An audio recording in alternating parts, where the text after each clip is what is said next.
All right. So first of all, thank you, Chris and Terry, for joining us. Let's just start by having you tell me a little bit about yourselves. Well, thanks, Mike, for having us. We are excited. You got like a buy one, get one tonight with us. But so Chris and I graduated in 1994.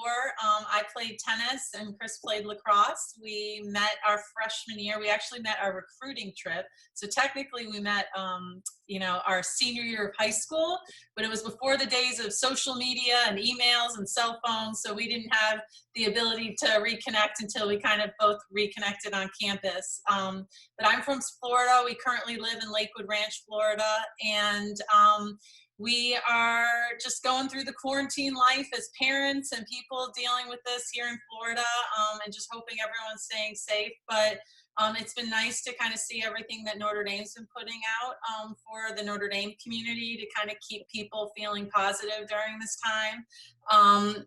But just to continue on with me, so I ended up going to business school. I got my MBA at Notre Dame as well, and have been really active in the Monogram Club, as you know, and most recently I was past president. I just finished my 2-year presidency.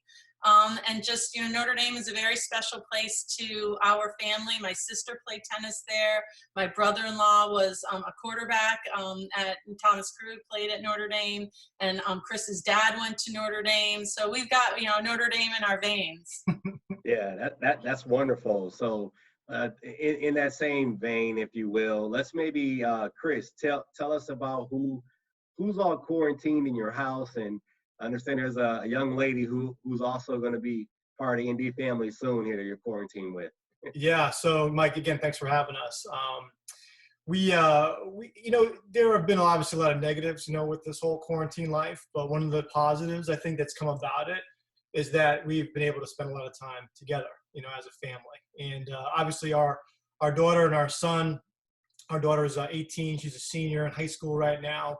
Very excited that she's going to be joining the Fighting Irish tennis team next season and being a freshman next year. Our son is a rising junior, sophomore now at IMG Academy, hopeful to become a Notre Dame Irish lacrosse player possibly at some day in the future. But so our quarantine life has been really with our families, and really specifically our nuclear family, because Terry's parents live really down the street. My dad and his girlfriend are in their 70s. They live maybe a mile away, but because of all the restrictions and the risks and social distancing, we've been pretty good about really staying away.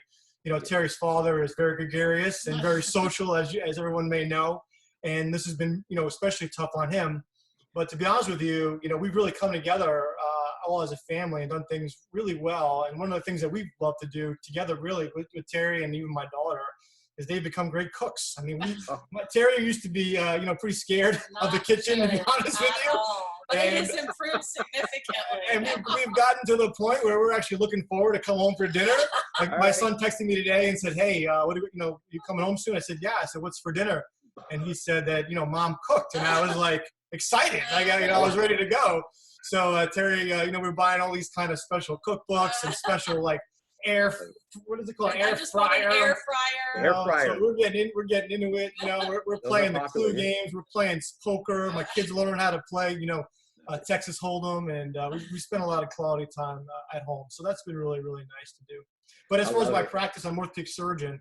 And so, my practice has really been, affected by this virus. Luckily, we've been open, but the volume has been particularly low, obviously. Elective surgeries just became allowed to happen starting today. In Florida, we were closed for over a month.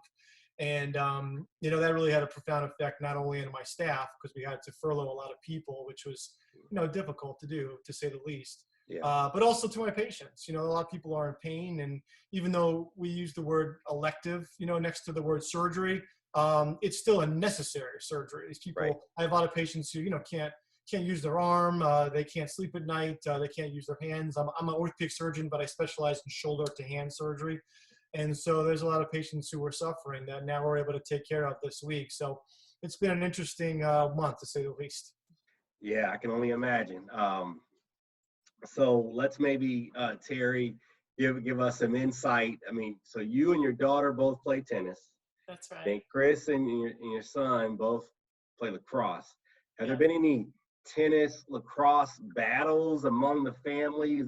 I envision a 2-on-2 in something. There hasn't been a tennis lacrosse battle, but there's definitely been some father-son lacrosse situations going Okay. on in our backyard, where Okay. Chris has bought like full goalie gear, and he'll play, and then Ryan works on his shooting, and those get pretty intense. Okay.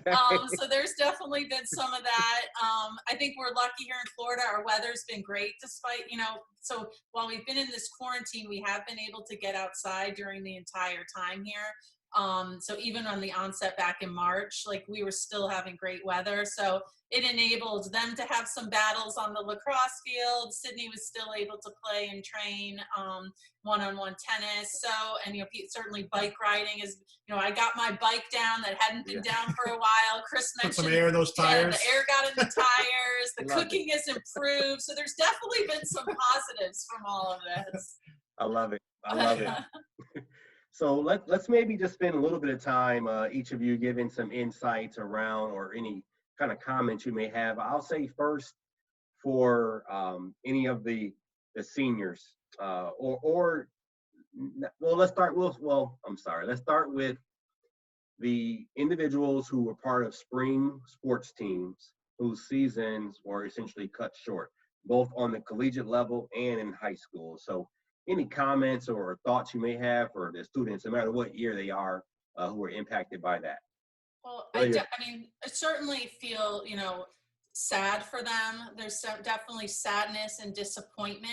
But I also saw that fantastic video that Notre Dame put out that was, I think it was like Fight On, and it was like all about just who we are as Notre Dame and that fighting is in our spirit. And it kind of captured hardships that players have been through in their lives, whether it's missing out on a season due to injury or a family situation or other kind of things that are unpredictable, quite honestly, that our Notre Dame family and our student athletes have overcome before. This is certainly on a more global, like far-reaching scale. But I think in some aspect of that, there's a lot of unity in that, because everyone's going through it together. So while you may have been the one that tore your ACL on the team and was missing out, and you felt maybe some isolation, I think there's some sense of camaraderie and unity, and with that strength in that. And so I thought that video really captured that, and really, like no one does, like our Fighting Irish media team does a phenomenal job, but I thought like what they picked, like the snippets that they picked was really embodied the spirit of Notre Dame, embodied the spirit of our student athletes, and what, this takes resiliency. This is incredibly unfortunate for so many who may not be able to, continue their athletic careers, but I guess I'm hopeful that there's like a bigger lesson in all of this, and that's where we'll come out. And I think the Notre Dame family, our Notre Dame student athletes will come out stronger than most. Couldn't agree more. The Fighting Irish mentality. Yeah. It's amazing. It was amazing. I love that video. So Chris, maybe just maybe wrap us up here, and maybe you both were seniors at Notre Dame, and just, you had that last semester, if you will, on campus I know you were both student athletes at the time, but still, there are some students overall who won't get that last semester. They can get that last semester on campus. So maybe just kind of talk about any words that you might have for those students who missed out on that last few weeks on campus. Yeah, absolutely. I mean, I think unless you're an athlete, it's hard to put into words, the trials and tribulations and effort and energy you put into being an athlete in general, especially at a Division I institution like the University of Notre Dame, which is a very special place.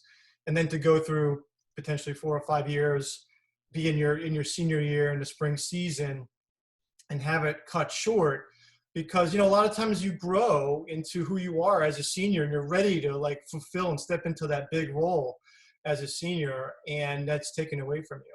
And I think, when you look back at the Notre Dame culture and the students that go there, I have a great opportunity to talk to a Notre Dame senior on the women's lacrosse team who's pre-med and is going to be going on to medical school. She's actually going to be doing a master's next year at Notre Dame. So she's actually been one of the lucky ones to be able to use that extra year of eligibility and play next year. We were talking a lot about the seniors that aren't going to be able to do that. Yeah. And just the resiliency of all of them. And I think, perspective, Notre Dame, I think graduates in general have perspective. We're all together as a family. I think what defines Notre Dame is family, and I think faith is very close to that. And I think Notre Dame athletes, and particularly the student body in general, kind of embrace that. Yeah. And so I think they know that while awful for them, there's a bigger picture here, obviously, which is really the most important thing. But I think the other thing they're going to take out of it, which they will never forget, is that you don't get second chances sometimes in life. You know what I mean? You don't always get the chance to get back in for that one more run, or get that one more workout in, or be able to say goodbye to somebody. They don't always come back. So I think a lesson to be learned here is don't take anything for granted. I think these students are going to learn that the hard way, but it's going to make them better, and it's going to make them more wiser as they graduate Notre Dame. Well, I should get a Chris and Terri book, because you guys are speaking some good stuff here. I love it. Well, hey, thanks for taking time. I know you got a busy situation going on with the kids and everything, and all the cooking that's taking place now. So thanks for all your leadership. Good killer barbecue chicken tonight. It was outstanding. You're coming over. Come on, Mike. Let's go. I'm in. I'll be there. Give Things me are a not year. so bad here, actually. Give me a year. I need a year to process all this. So. But thanks again. Thanks for all you do for a Notre Dame family, and thank you for all you've done and continue to do. And best of luck through the rest of the quarantine here. Awesome. Thanks, Mike. Thanks for you, and thanks for all you do, Mike.